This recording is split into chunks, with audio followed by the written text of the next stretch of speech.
Bonjour chasseur. Nous venons de collecter tout le nécessaire pour ta chasse. Ne crains rien. Ceci sera qu'une balade de santé, mais pour autant, peut-être serais-tu intéressé par les caractéristiques atypiques dues à son espèce. Vous tous, description je te prie. Le cannibale. Espèce, dragon. Condition, sauvage. Spécificité, cannibalisme. Apparence, écaille noire et yeux verts. Capacité, quadrupède ailé. Univers, Game of Thrones par J.R.R. Martin.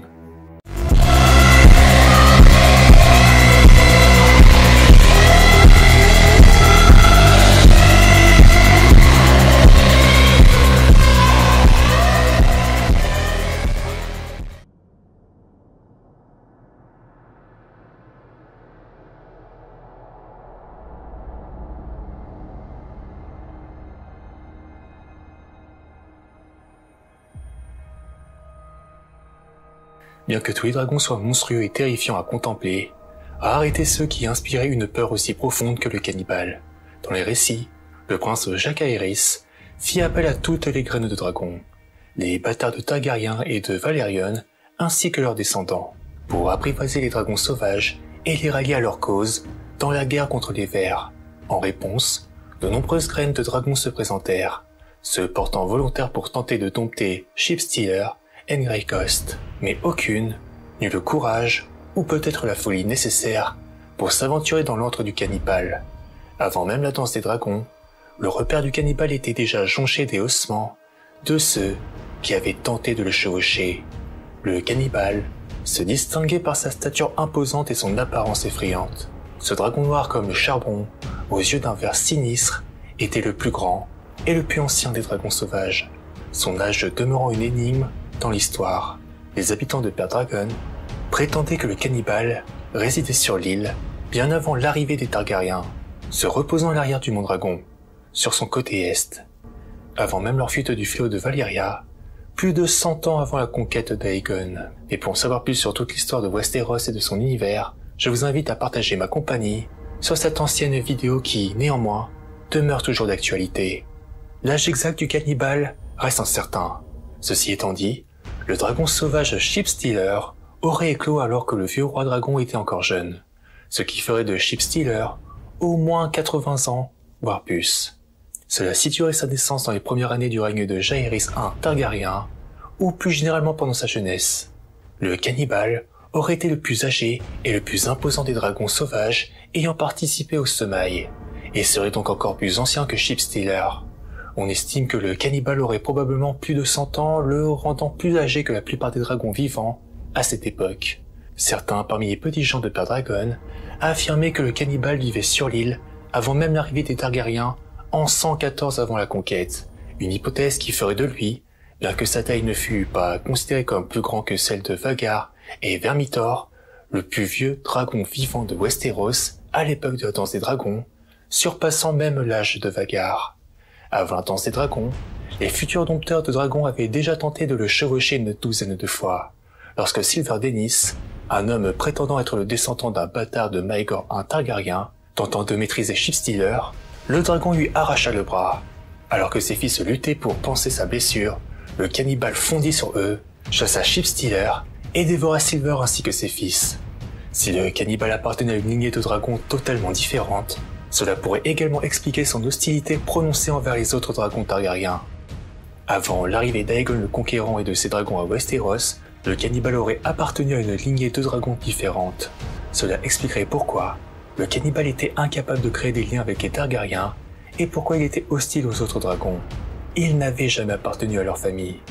Bien que cette histoire résume le comportement erratique du cannibale de manière plausible, elle n'a pas encore été confirmée. La plupart des maîtres doutaient de cette hypothèse, car le cannibale aurait dû avoir au moins 240 ans pour justifier cette affirmation, ce qui est plus vieux que n'importe quel dragon observé dans le champ de glace et de feu. Mais le grand maître Munchen et le septon Eustace exprimaient leurs doutes quant à la véracité de ces informations. Quoi qu'il en soit, cela ferait de lui le dragon le plus âgé du monde durant la danse des dragons, peut-être même le plus ancien des dragons complètement sauvages habitant à Dragonstone, les deux autres étant Sheepstealer, également appelé le voleur de moutons, et Grey Ghost, surnommé le fantôme gris. Selon certaines rumeurs, il serait même plus vieux que le dragon monté appelé Balerion.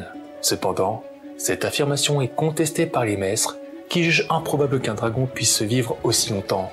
Après tout, Balerion est mort de cause naturelle à l'âge d'au moins 208 ans, plusieurs décennies avant la danse. Le cannibale doit donc son surnom à sa férocité envers les dragons de la maison Targaryen, qui l'attaquaient et dévoraient sans pitié.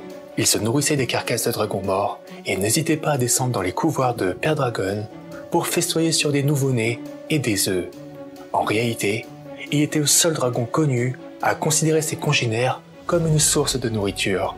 C'était une chose de se déchaîner avec colère et de tuer un autre dragon, mais les actions du cannibale impliquaient qu'il jouissait de se nourrir des membres de son espèce. Il y avait une autre dimension d'horreur dans un tel concept de cannibalisme.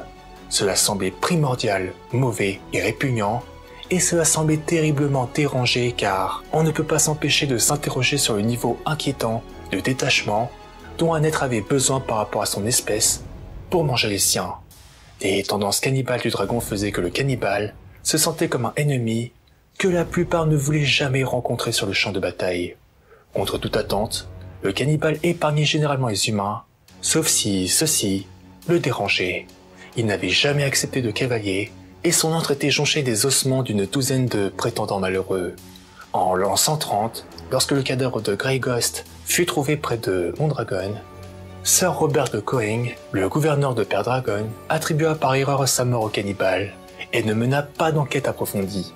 Néanmoins, certains pêcheurs commencèrent à craindre que le dragon ne les attaquât également, et exorbèrent Sir Robert à envoyer des chevaliers pour tuer le cannibale.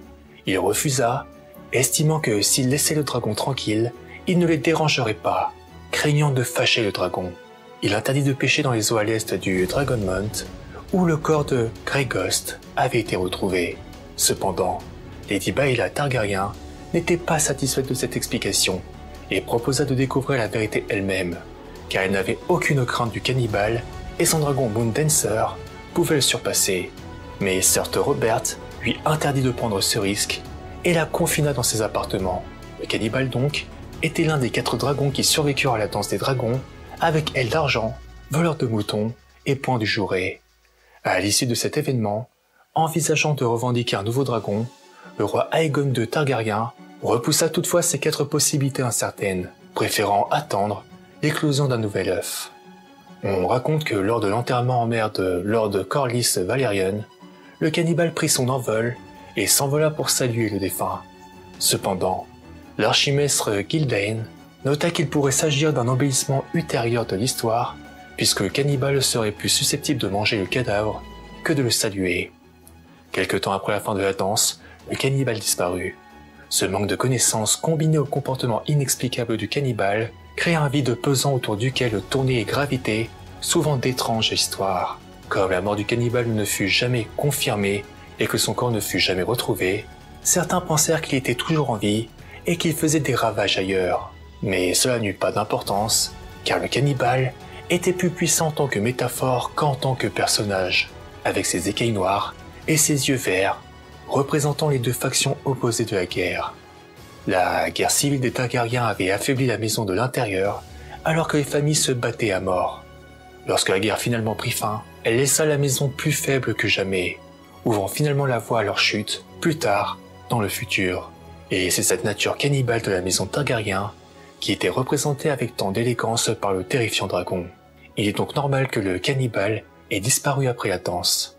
Puisque la guerre civile entraîna la mort de presque tous les membres originaux de la famille, ne restait plus personne à cannibaliser.